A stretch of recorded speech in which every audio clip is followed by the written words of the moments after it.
But the actual solving and finding part is where we're going today. So let's take a look at our first problem. Let's take a look at our first problem. I need another reader, and we need to get some energy in here. I can read some energy in this mode. Get some energy in here. Go for it, Caden. Air is looking at an inflated balloon in the shape of a sphere at a rate of 235 cubic centimeters per minute. At the instant when the radius is 4 centimeters, what is the rate of change to the radius of the balloon? Perfect. Perfect. Here's some steps. Now, you're not going to be given these steps all the time, of course, but this is how we're going to kind of walk through it for the first time. Let's talk about what variables are involved. Who do we have? Let's see. Good. Centimeters. We have centimeters. Okay, where did we get that from? What are we looking at? 235 cubic centimeters per minute. What does this represent? A rate of change of change. A rate of change of what?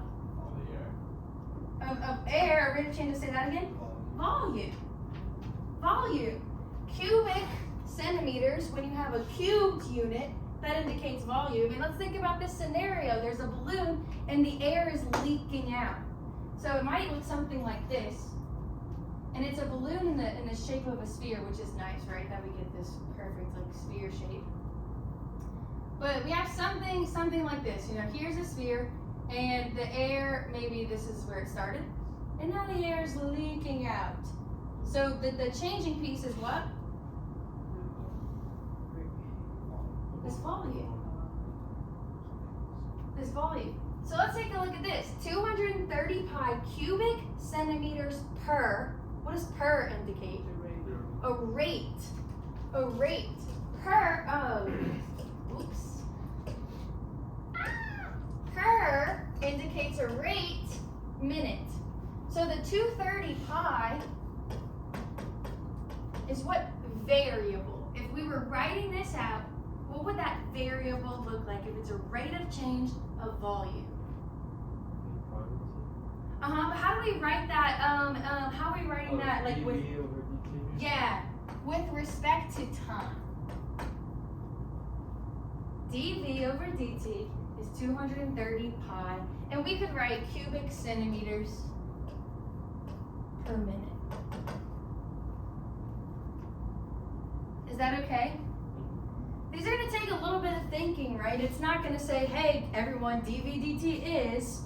So we kind of have to make sure we know those connections, that this is a volume, cubic centimeters is a volume, per is a rate. Okay, what other variables do we have? We have a radius. What variable would we use for radius? R. R. And what is R? 4 centimeters. R is 4 centimeters. And then what are we looking for? Rate of change of the radius. What variable would that look like? What are we looking for? dr over dt. We're looking for dr dt. And let's see, cubic centimeters per minute was a volume unit. What would our units of dr dt be? Centimeters per square. Would the rate, do we square the radius? Per minute. It's just centimeters per minute. It's just going to be something centimeters per minute. We don't know this one. Does that make sense? The cubic is for volume. When we use volume, we use cubic. When we use area, we use squared. So we're just looking centimeters per minute. Okay, in this problem, here's the variables we're dealing with. We're dealing with volume. We're dealing with radius. As a balloon is losing air, are either of those remaining constant? Is the volume staying constant? No. Is the radius staying constant? No. We don't have any constants here. And I kind of combined 1 and 3. Maybe I should have been a little careful there, but I kind of combined 1 and 3.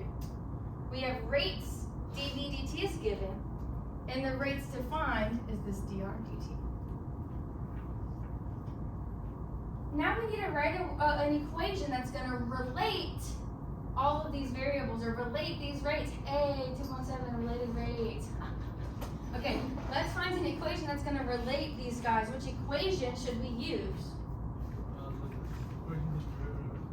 Volume. We're looking for volume of what? Of zero. Anyone know it? 4/3 pi. 4/3 pi r cubed. 4/3 pi r cubed. Okay, that's the equation we're starting with. We're using the volume equation. Okay, but then I heard we have to do the derivative. Why do we have to derive? What's a derivative? Now everybody, what's a derivative? Instantaneous rate of change. Perfect. Let's do it. Let's do it. Now we're working through these steps. Now we're here. Let's derive both sides with respect to time. I'm going to rewrite it over here. What do we have? dv over dt Perfect. equals 3 pi r. Let's see. 4 pi r. I meant to say 4 pi r. cubed, not cubed, squared. Perfect. I'm missing dr. Yeah, you're fine. You got it. Perfect. Perfect. Okay, now how do I solve this problem? I feel like we did the differentiation part. So we have an equation with all of these variables in it. What do we do? Plug them in. Who am I plugging in where? Help me out here. You can plug the 4 centimeters into the radius. We're going to plug 4 centimeters in for R. You could plug 230 pi for dt, dv over dt. Perfect. I'm going to plug in 230 pi for dv dt. I'm going to plug in 4 for R. And dr dt was the missing piece anyway. That's the piece we're trying to find. So once we terminate all that, we have to divide 230 pi by to be what? 64 pi? Yeah. This shouldn't be a pi, this should be a square.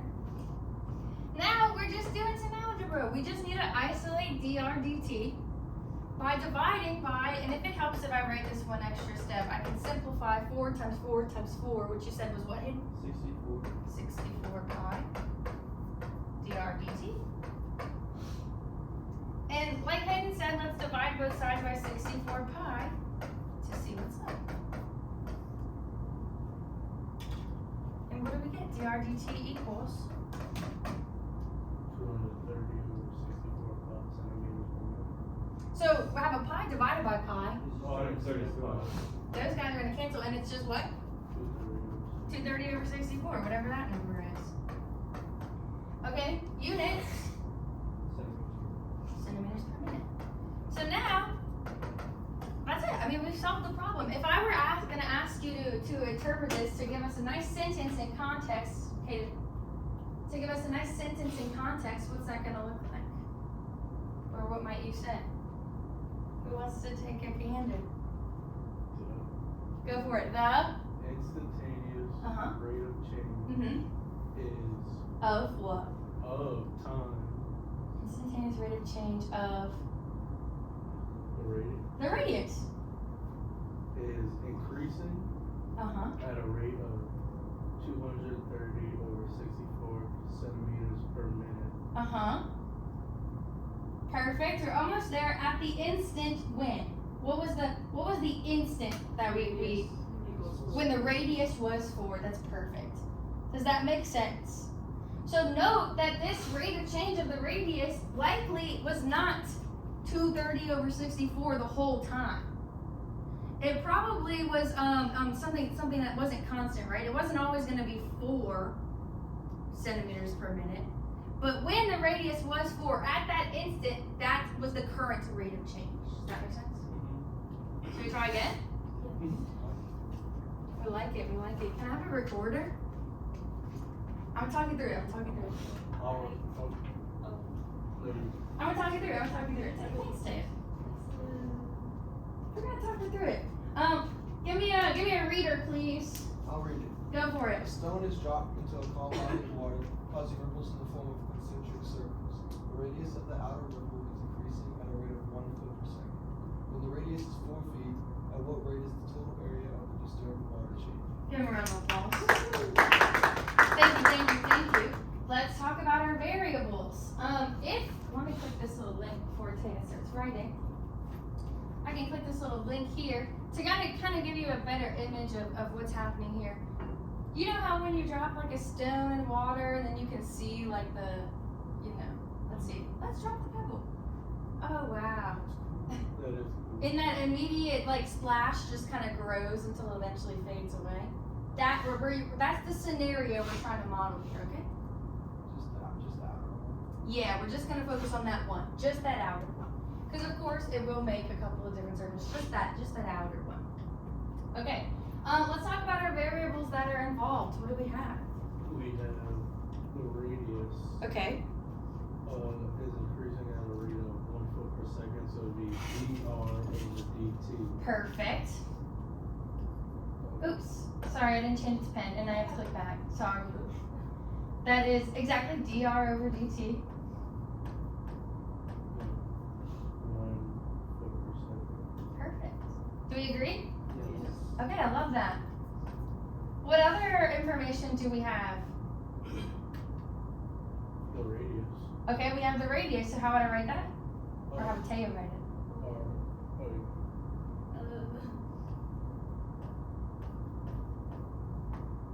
Amazing. Help her out, guys. Don't leave her stranded. Thanks, Mike. Let's make this a team effort. Okay, what else? What are we Total area. Ooh, area. That's what we have. So that's the.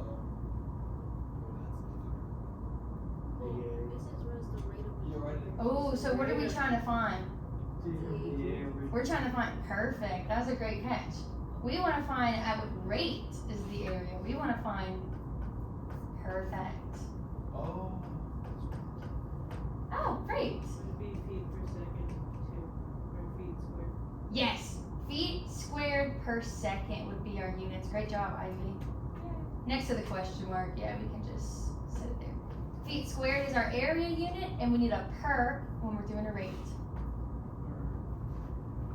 Are any of those variables going to remain constant? No. No. As the pebbles dropped, the circle is growing, so is its area, so it's both of those pieces, the radius and the area are growing. And we already did number 3 in conjunction with number 1, so let's move on to the 4th piece.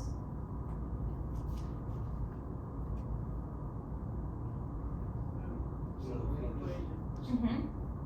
We have to do an equation. What a equation of what? Area. Area of what? Circle. A circle. 2 pi r. Nope, not 2 pi r. Pi r squared. Pi r squared. Thanks, Hayden. That was a circle. So what would that look like? Don't leave Taya hanging. Equals d2. Well, let's not differentiate it just yet. What's the first one? Go back out. Go to what Ivy was saying. A equals, what'd you say? Pi r squared. Pi r squared. Perfect. Now we can differentiate it, and maybe we go to the side and write this piece.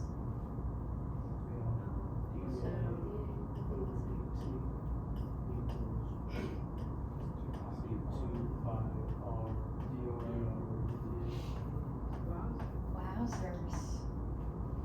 Keep it going. And we know both r and dr over dt, so we can so dA over dt 2 pi 4 times 1 foot per second. So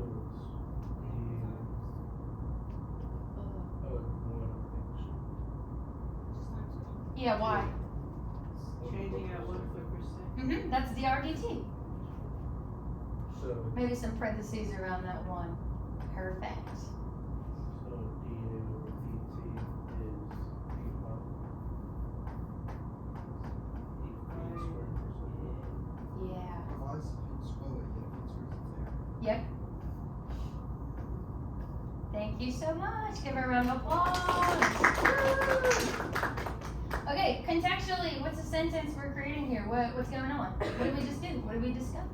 The total area of the disturbed water is changing and increasing at a rate of 8 pi feet squared per second when the radius is 4. Perfect. How do we feel? Pretty good. Feel pretty good? Kind of like it, maybe? Yeah. It's less intimidating than it was. Yeah, that's good. It can be scary, like getting this problem with no idea where to go.